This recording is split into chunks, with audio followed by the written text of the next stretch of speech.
Ben ekibin kitaba sahip olan kütüphanemiz bulunmaktadır. En çok ondan faydalanıyorum.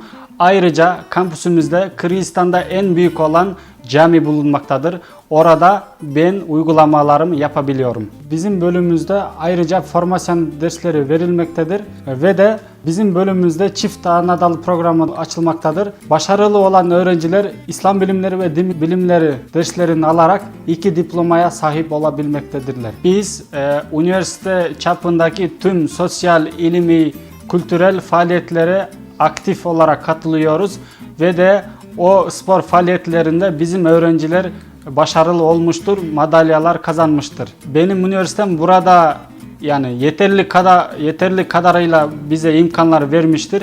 Kendimi geliştirmede, ilmi çalışmalar yapmamda ve araştırmalar yapmamda çok faydalı olmuştur bana. Mezuniyet sonrası benim önümde 2 hedef bulunmaktadır.